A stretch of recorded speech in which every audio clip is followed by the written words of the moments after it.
साथियों, बच्चों का निर्माण परिवार की प्रयोगशाला। विषय बच्चों का नैतिक विकास। मित्रों, टर्मन को 1000 बालकों के अध्ययन से ज्ञात हुआ कि उनमें 130 बुद्धिलब्धि वाले ईमानदारी, सच्चाई तथा अन्य समान नैतिक गुणों में सामान्य बालकों की अपेक्षा कहीं अधिक आगे बढ़े हुए थे। विगम का कथन है कि बुद्धि नैतिक व्यवहार के साथ साथ इसलिए चलती है क्योंकि बुद्धिमान लड़के समझते हैं कि उचित व्यवहार ही बुद्धियुक्त आचरण है। बुद्धिमान लड़के प्रायः नैतिक व्यवहार दिखलाते हैं क्योंकि वे सोचते हैं कि ऐसा व्यवहार ही सबसे अच्छा फल देगा। एक बुद्धिमान बच्चा अथवा प्रौढ़ व्यक्ति यह शीघ्र समझ लेता है कि जीवन में जो कुछ वह चाहता है उसे बेईमानी और धोखे की अपेक्षा ईमानदारी और सच्चाई के सहारे अधिक सरलता से पाया जा सकता है। साथियों, कुछ बच्चे अपने मन में यह धारणा बना लेते हैं कि ऊधम करने से वे दूसरों का ध्यान अपनी ओर अधिक आकर्षित कर सकेंगे। इन ऊधमों के कारण दंड पाने पर भी वे अपने ऊधमों को शीघ्र नहीं छोड़ते, क्योंकि दूसरों का ध्यान अपनी ओर आकर्षित करने में उन्हें कुछ विशेष ही आनंद आता है।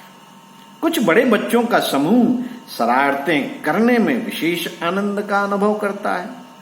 दूसरों को चिढ़ाने, दरवाजे की घंटी बजाने, चुपके से साइकिल या मोटरसाइकिल के टायरों की हवा निकाल देने, सड़कों, रास्तों या दीवालों पर मनमाने चित्र बनाने या लिख देने में समूह का वे प्रत्येक सदस्य आनंद लेता है, क्योंकि वह समझता है कि परिस्थिति का वह पूरा स्वामी है। स्कूल में दूसरे बालकों के साथ कानाफूसी करने, इधर उधर कागज के टुकड़े पहुंचाने तथा दूसरे बच्चों को तंग करने से दंड पाने पर भी कुछ बालकों को इसमें आनंद आता है, क्योंकि वे सोचते हैं कि वे दूसरों के ध्यान के केंद्र हो जाते हैं।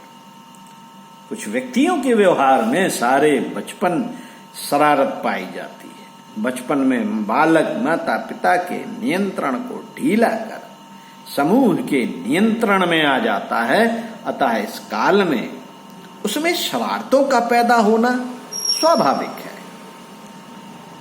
अतः इस काल की शरारतों से माता पिता तथा शिक्षक को घबराना ठीक नहीं। घर पर की जाने वाली शरारतों में बिस्तर पर पेशाब कर देना, ऊधम मचाना, छोटे बच्चों को अनायास पीट देना, मटरगश्ती करना, अवज्ञा करना, अनियमितता, झूठ बोलना तथा चोरी करना आदि के नाम लिए जा सकते हैं। ये भी शरारतें बच्चे के अप्रौढ़ता के लक्षण हैं। मनोवैज्ञानिक नियंत्रण और व्यवहार दिखलाने पर इनमें से अधिकांश स्वतः छूट जाते हैं। तरुणावस्था के पूर्व अर्थात 11 से 14 वर्ष के लगभग बच्चों में स्वार्थपरता तथा उत्तरदायित्व से भागना अधिक देखा जा सकता है। इस समय उन्हें अपने व्यक्तित्व स्थापना की कुछ चिंता हो जाती है, अतः अपने कार्यों में दूसरों के हस्तक्षेप का भी वे कभी कभी स्पष्टतः विरोध करते हैं। आपको बताते हैं बच्चों के झूठ और बच्चों की बेईमानी। बच्चों की शरारतों में झूठ बोलने का मनोवैज्ञानिकों ने विशेष अध्ययन किया है। लेनार्ड ने बच्चों के 700 झूठ का अध्ययन किया है और उसमें देखा है कि उनमें 67% दूसरों द्वारा अस्वीकृत तथा दंड के भय से थी।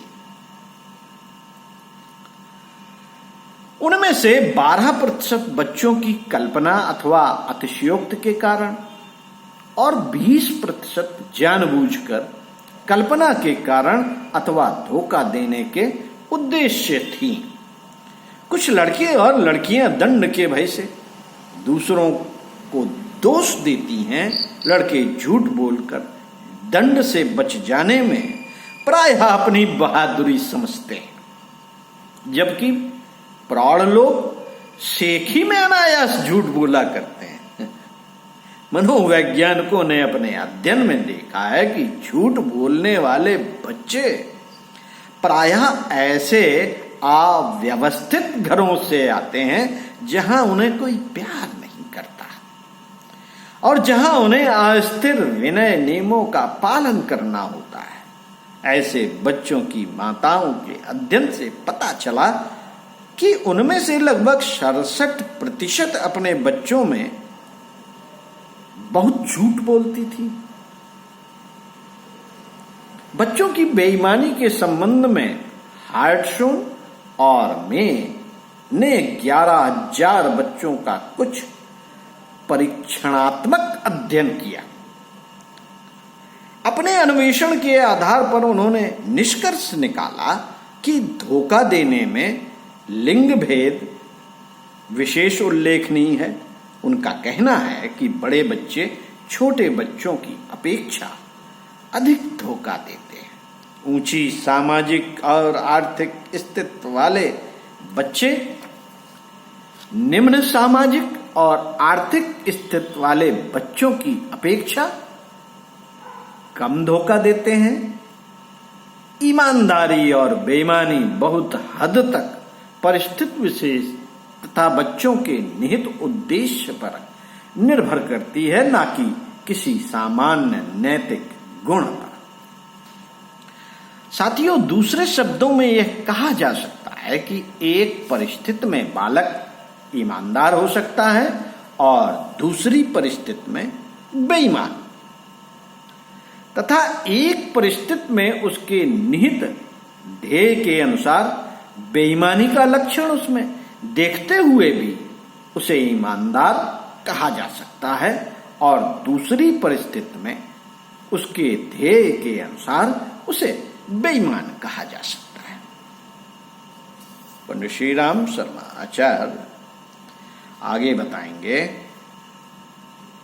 बच्चों का निर्माण वाणी से नहीं आचरण से किया जाए।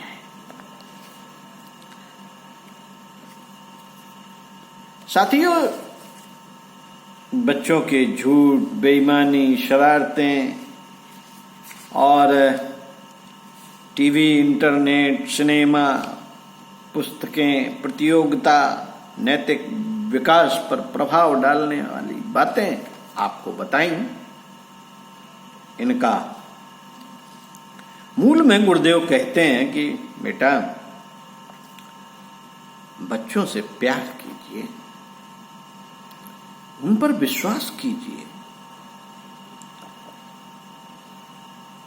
उन पर विश्वास कीजिए और उस विश्वास के भाव को विकसित कीजिए। बच्चे को लगना चाहिए कि मुझ पर विश्वास किया जाता है, मेरी माँ, मेरे पिता मुझ पर विश्वास करते हैं, तो स्वतः वह बहुत सारे गुणों को सीख जाएगा। ओम